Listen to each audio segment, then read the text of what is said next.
Un fuerte aplauso, por favor, para el Instituto Crux, el punto, la Iglesia Bautista de Guatemala acá en Chiquimula, y también para cada uno de los conferencistas. Vamos a tener el tiempo de preguntas tan anhelado, y para ello voy a invitar a cada uno de nuestros conferencistas para que vayan pasando en el orden que los vamos invitando. Los pastores Ricky y Evelyn Chacón, ruego que pasen adelante y tomen asiento por acá. Luego también estaré invitando a la licenciada Sharon Herrera, a quien le voy a pedir que tome asiento por allá. Pastor Chacón, acá por favor. Luego el licenciado Hugo Herrera y el licenciado Gonzalo Chamorro, a quienes les pido que por favor tomen sus lugares. 1, 2. Hugo Herrera, vení. Dije Hugo Herrera, Hugo Morales, perdone, ya lo cambié. Mi tío. Es su tío, sí, es que Charito me condicionó con su apellido. Huguito, pase adelante y vamos a estar, gracias, vamos a estar disfrutando de este tiempo de preguntas. Muy bien, siéntanse cómodos, relajados. Quiero contarles que tenemos muchas preguntas, algunas van a ser dirigidas directamente por tipo de conferencia, pero otras, y eso va para ustedes, pueden aportar alguna de las preguntas que se respondan si ustedes lo consideran conveniente. Muy bien, perdón.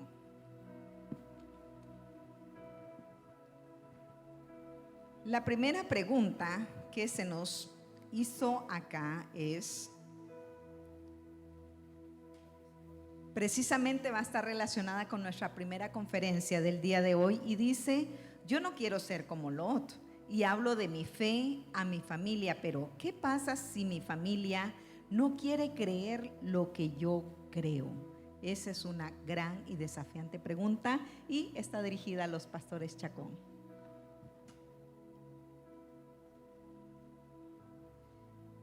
Gracias.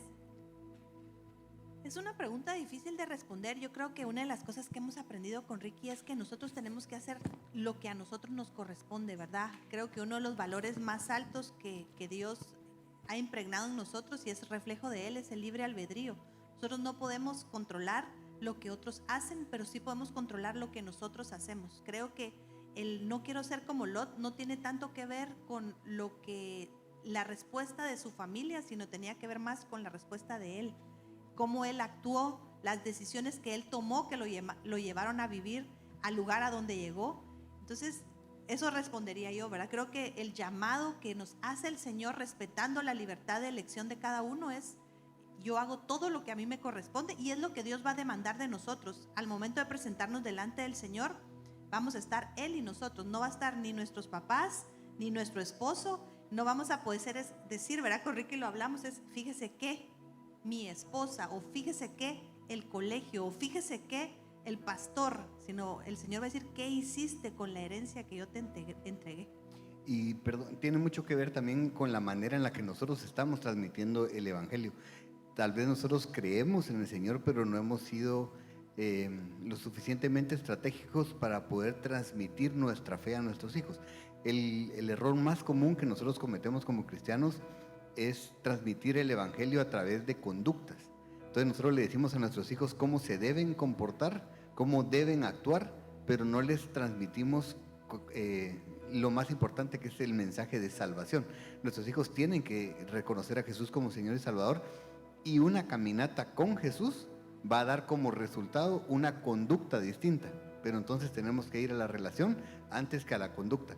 Así que mi recomendación sería para esta persona que hace la pregunta, que es una pregunta genial, es esto: o sea, solo revise cómo está usted modelando el cristianismo. Miren, nosotros como cristianos podemos ser muy aburridos, porque la religión es aburrida.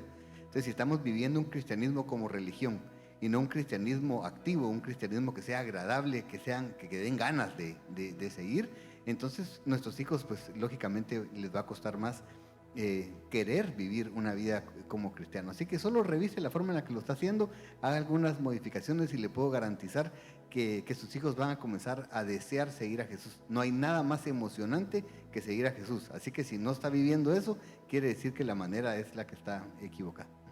Muy bien, muchas gracias. Espero que estén tomando notas de cada una de estas preguntas o más bien respuestas. Hay una pregunta muy inquietante que voy a compartir en este momento y vamos a dirigirla a Charito o a la licenciada Sharon. Dice, ¿cómo puedo saber si un joven está en depresión? Es complejo, pero a la vez necesario poder hacer esas preguntas. Sí, es compleja la respuesta, más bien porque se necesita un diagnóstico, ya sea efectuado por alguien de la salud mental, un psicólogo, un psiquiatra. Y mi recomendación entonces es que si tal vez tú crees que tienes depresión porque se te ha alterado el sueño, porque no tienes ganas de vivir, porque pasas mucho tiempo en la cama, aunque algunos es su constante, ¿verdad, Gonzalo? O alteraciones también de pensamientos muy oscuros o pensamientos suicidas. Es importante que si tú consideras ciertas cosas normales que un ser humano puede llevar a hacer y a ti te cuestan demasiado, lo consultes con algún profesional de la salud mental. Yo espero que en su iglesia tengan profesionales, que tengan psicólogos, que tengan psiquiatras, que tengan médicos. Y si no lo hay, acérquense a sus pastores, a sus líderes, para que ellos puedan ver cómo los acompañan o a qué personas pueden referir para saber si usted puede ser diagnosticado con un trastorno de depresión. Esa es mi recomendación. Muchas gracias, Sharon. Así es que ojo a cómo se están comportando los jóvenes. Y yo creo que si uno como padre, y aquí voy a aportar algo chiquitito, conoce a su hijo, conoce a su sobrino, a su nieto, y de repente empieza a ver esos cambios de comportamiento, ese aislamiento, son luces, son avisos que nos está dando de que algo está pasando.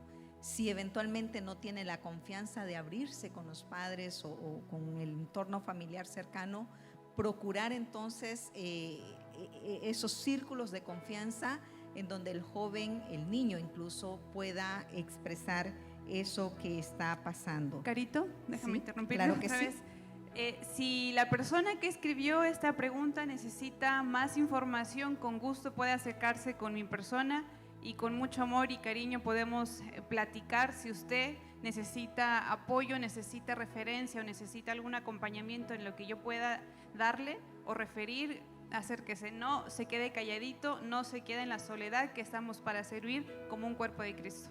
Amén. Muchas gracias, Charito. Y esta pregunta es muy compleja y delicada y voy a dirigirla para cualquiera de los dos expositores que hablaron de los matrimonios, pero vean la pregunta. ¿Puede un hijo intervenir en las relaciones de su padre, de sus padres? ¿Cómo puede un hijo ayudar a que sus padres mejoren su comunicación? Esta es una pregunta muy interesante y delicada a la vez.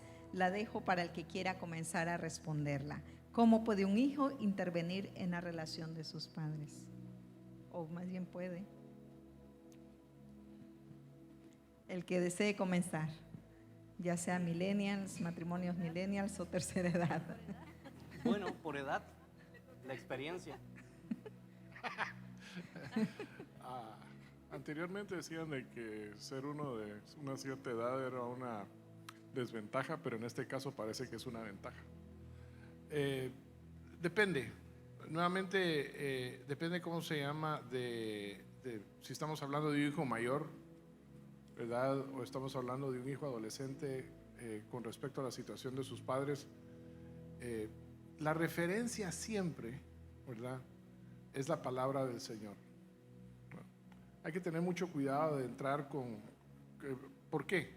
Porque la referencia de la palabra del Señor lo que establece un fundamento sobre el cual es muy difícil ir en contra, ¿verdad? Porque nuevamente no es una apreciación personal. Si uno entra en apreciaciones personales, a mí me parece que ustedes, ¿verdad?, no se llevan bien.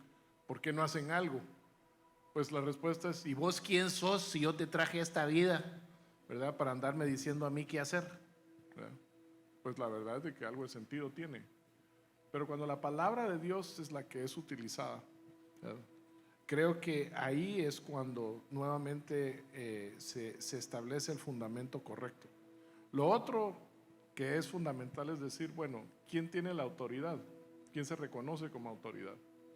Y entonces aquí uno dice, bueno, si uno como hijo está ya en una situación mayor, por ejemplo, si yo a mi edad tengo padres obviamente mucho mayores, o digamos alguien que ya es adulto tiene padres mucho mayores, pues entonces hay un cierto grado de madurez y hay una cierta etapa en la vida en la cual uno como hijo ya puede llegar a tener este tipo de conversaciones con sus padres. Ahora, si está hablando de alguien de menor edad, entonces la pregunta es sobre los padres, ¿quién es la autoridad? Si los padres reconocen, ¿cómo se llama?, que en el liderazgo de la iglesia hay una autoridad, entonces hay una posibilidad, por decirlo así, hay un camino en el cual a través de el hijo hablar con la persona que va a representar la autoridad sobre la vida de los padres pueda venir y pueda hablar. Y aquí la responsabilidad pastoral es muy grande, ¿verdad? Porque nuevamente nosotros como pastores estamos llamados a intervenir en la vida de los hermanos donde se reconoce que hay una situación compleja, hay un problema, ¿verdad? Pero si nosotros lo que hacemos es nuevamente nos presentamos diciendo, ¿verdad?, que tal y tal me dijo y tal cosa, yo creo que hay que ser nuevamente muy cuidadoso, pero hay que cumplir con el ministerio. Para esto estamos llamados nosotros.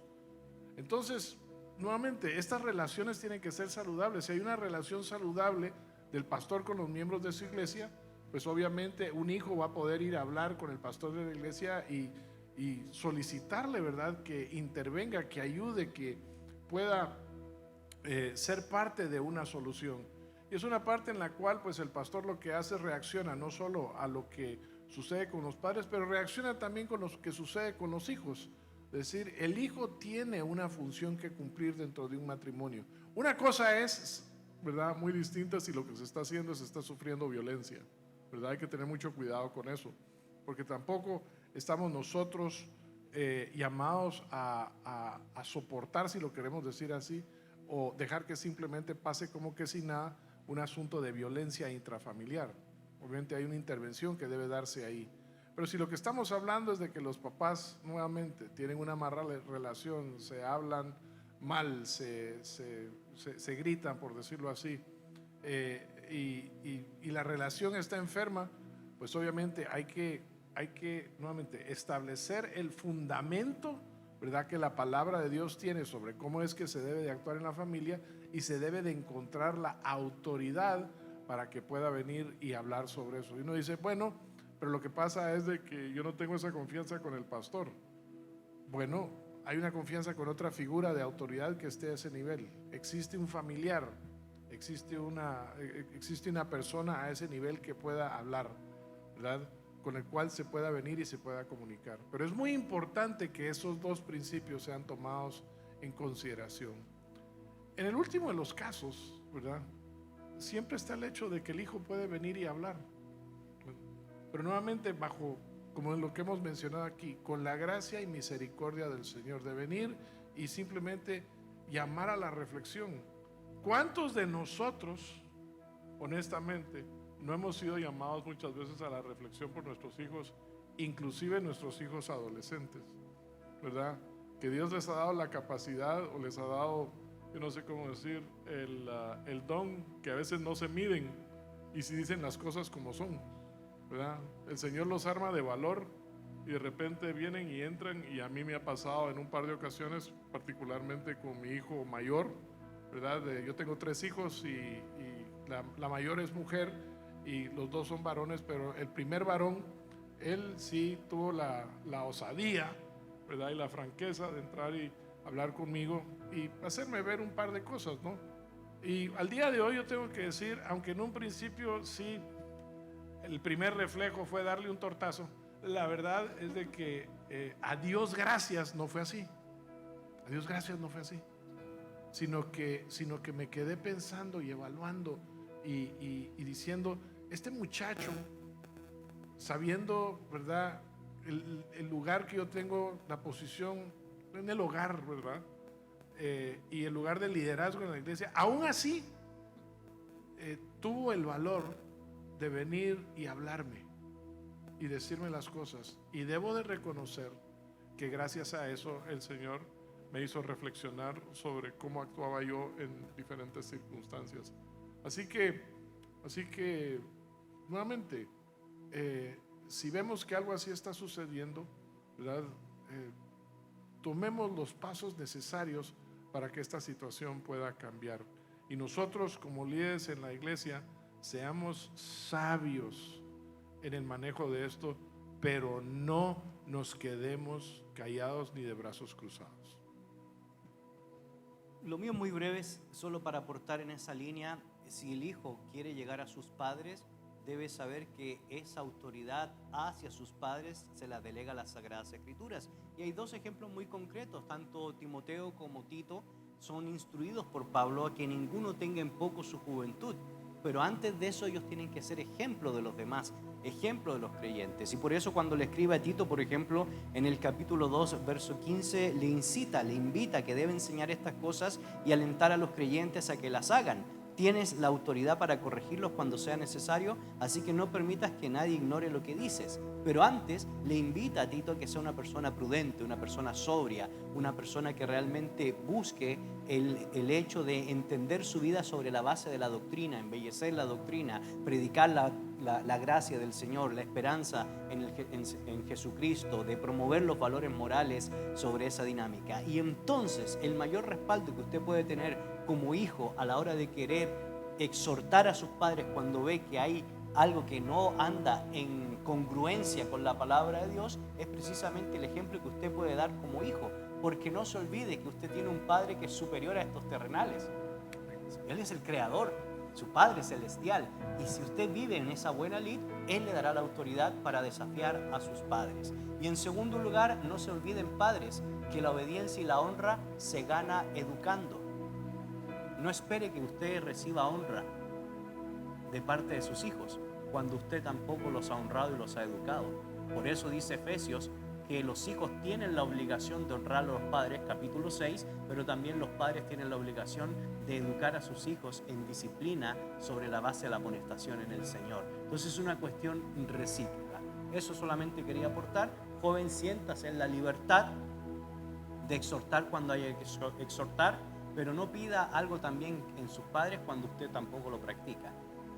Tiene que haber congruencia. Y si no, pues ahí yo tengo unos amigos que le pueden hacer el trabajo barato. No. son bromas. Esa última parte, omítela. Son bromas. Muy bien, entonces es una relación de amor, respeto y también esa línea de autoridad. Hay una pregunta muy particular y está dirigida a Huguito. No sé si es curiosa, pero tampoco es filosófica, Huguito. Dicen, ¿cómo es estar casado en la tercera edad? Lo que pasa es de que estoy viendo que ya estamos llegando a las 11 y me hace falta café, fíjense, hermanos. Entonces va a ser creo que la tercera edad es fruto de la primera y la segunda edad. Si uno no construyó un buen matrimonio, por decirlo así, en el tiempo, la verdad es de que, claro, la tercera edad se puede disfrutar, pero nuevamente lo que requiere entonces de cambios significativos. Yo sí he de decir de que mi esposa, digamos, ella daría testimonio de que el hombre con el cual se casó no es el mismo con el cual está casado el día de hoy. Gloria a Dios por eso, ¿verdad? Porque yo me casé muy joven, ¿verdad? Yo tenía 22 años en aquellos días. Mi esposa es un año mayor que yo. Y ella era realmente un año mayor en edad, pero como unos 15 años mayor en madurez, fíjense. Entonces, lo que ella tuvo que soportar para que yo llegara al grado de madurez, ¿verdad? Y dejara las cosas infantiles, pues tomó un grado de paciencia muy grande. Lo que muestra su gran amor por el Señor, obediencia a Él y obviamente su gran amor por mí. Pero nuevamente la experiencia de haber pasado por todo lo que yo había mencionado anteriormente, elementos que tienen que ver con trabajo, crianza de los hijos, que tienen que ver con ministerio, el poder llevar una vida junta. Nosotros laboramos juntos en la iglesia. Ella tiene 30 años de estar encargada de la sala cuna de la iglesia. Yo lo que digo es de que todo aquel que tiene menos de 40 años pasó por los brazos de mi esposa, ¿verdad? Porque realmente ella ha sido dedicada a los niños y a los niños pequeños, pero el tener la capacidad de poder ver la vida juntos y no separados, la labor en ministerio y también estar al tanto de las cosas que va en el trabajo y las cosas que interesan a ella, pues lo que ha hecho es construir una base, ¿verdad?, que hace que la tercera edad sea una edad que sea nuevamente una en la cual disfrutamos de la vida juntos, ¿verdad? Porque creo que si uno lo que hace es desarrolla, por decirlo así, dinámicas en el hogar donde uno está por un lado y la esposa está por el otro, y básicamente lo que hacemos es estamos juntos al final del día o solo los fines de semana, pues realmente no está construyendo los principios para que más adelante en la vida uno pueda soportar embates más fuertes o pueda disfrutar de las experiencias de una manera mucho más integral. Entonces yo les diría, en mi caso, yo sigo descubriendo cosas de mi esposa que realmente yo creí que conocía, pero no es así, ¿verdad? He tenido la oportunidad nuevamente de aprender cosas de ella, de su pasado, de su vida y de cómo ella realmente pues tiene un punto de vista muy distinto de las cosas que verdaderamente hasta ahorita estoy aceptando de ella. Y con esto termino, es el hecho de que ella siempre viene y dice, pero mira, puede ser de que del otro lado hay otro punto de vista. Y yo digo, me revienta cuando dice eso, porque yo como hombre quiero tener la razón y quiero tener la lectura correcta desde el principio, y que venga una mujer a corregirme en la plana, ¿verdad? Y encima de eso mi esposa, y encima de eso puede ser de que tenga la razón, y encima de eso muchas veces sí tiene la razón. Bueno, uno aprende a apreciar en la bondad y misericordia del Señor de que por eso es de que ella es mi esposa. Y si encima de eso me ama, qué increíble, ¿no? Así que, nuevamente, creo que el peregrinaje, si nosotros a esta altura, ¿verdad?, el Señor nos tiene medianamente bien, ¿verdad?, es porque, nuevamente, en el camino de la mano de Él, Él nos ha ido enseñando cómo llegar a disfrutar tiempos como estos. Muy bien. Gracias. ¿Puedo agregar algo Chulito. breve? Sí, claro. Tienes la ¿Cuántas razón. de aquí mujeres no se han casado? Levanten su mano. Ah, sí, hay bastantes. Bueno, hombres, pongan a anotarse. Entonces ahí ya. Miren, este es un consejo para la mujer especialmente. Y lo he expresado en otras ocasiones. Al varón hay que admirarlo por su carácter. Porque si no tiene carácter, mujer, lo va a terminar criando en el matrimonio. Entonces no es solo cuestión de la belleza física, es que ustedes se pregunten si él realmente puede ser el padre de sus hijos y si con él realmente se puede sentar a conversar, no solo de las cotidianidades de pagar cuentas, sino de arte, de literatura, de construir un mundo mejor. Y varón también. El carácter de una mujer es fundamental. Entonces se los decimos para que sean preventivos y no seamos tan básicos o sencillos a la hora de escoger a la persona que nos va a acompañar por el resto de nuestra vida. Porque nuevamente, o si no, pues en el proceso, tanto a mí como a Huguito nos tienen que terminar de criar. Y sabio sería que se admire a las personas por el carácter de Jesús sobre todo, es esencial a la hora de escoger, y eso va medianamente a evitar dificultades. No somos perfectos, pero como dicen los pastores Chacón, podemos generar familias saludables, y si el carácter es un distintivo a la hora de escoger a la persona que va a ser mi cónyuge, eso va a ser indispensable para evitar las dificultades mayores, pero para llegar a la tercera edad en un matrimonio saludable. Y para llegar a la tercera edad hay que pasar por la segunda y empezar por la primera, ¿cierto? Muy bien. Seguimos avanzando. hay varias preocupaciones relacionadas con los jóvenes. Hay líderes de jóvenes que están haciendo preguntas, hay jóvenes que están exponiendo temas puntuales. Aquí hay una que dice: conozco jóvenes y adolescentes que pasan por dificultades específicas como pornografía, adicción a las redes sociales, maltrato intrafamiliar. Hay otro que dice: yo soy líder de jóvenes, pero ¿cómo puedo ayudar para el proceso de esa transformación integral? En ese sentido, me gustaría dirigirme un poquito a los pastores Chacón y preguntarles cómo podemos ayudar tanto a estos jóvenes líderes como a estos jóvenes que están teniendo este tipo de dificultades o desafíos, tentaciones, prueba, como lo queramos llamar, en su vida. Pero la pregunta sería: ¿cómo ayudarlos a tener esas convicciones firmes para que puedan experimentar esa transformación integral en su vida?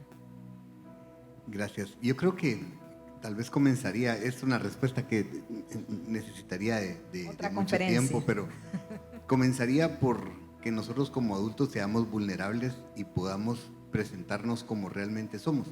Muchas veces nosotros queremos, por temor, presentar una fachada de perfección, creyendo que de esa manera vamos a evitar que los más jóvenes cometan errores. Y no estoy diciendo que usted cuente su testimonio tal vez con detalles, porque habrán cosas que no van a aportar nada, pero que los más pequeños, ¿verdad? No solo sus hijos, sino que las siguientes generaciones sepan de dónde el Señor lo sacó a usted, cómo Él lo rescató, y que pueda contar usted su testimonio de conversión y el cambio de vida que ha sucedido en usted. Fíjense que es bien triste cuando nosotros nos encontramos con muchos jóvenes que ni siquiera saben cómo se convirtieron sus papás, no saben cómo fue el proceso de conversión. Es bien importante que nosotros contemos nuestra historia, porque esto da esperanza, ¿verdad? Nosotros, cuando contamos nuestra historia y contamos nuestro testimonio, el fin es que podamos traer esperanza. Y lo otro que les diría es: siempre que hablemos con las siguientes generaciones, tenemos que presentar un ambiente donde haya libertad y donde haya seguridad, ¿verdad? Nadie quiere hablar donde se le va a atacar. Nadie va a querer presentar, confesar tal vez algún pecado si sabe que va a ser juzgado y que va a ser castigado.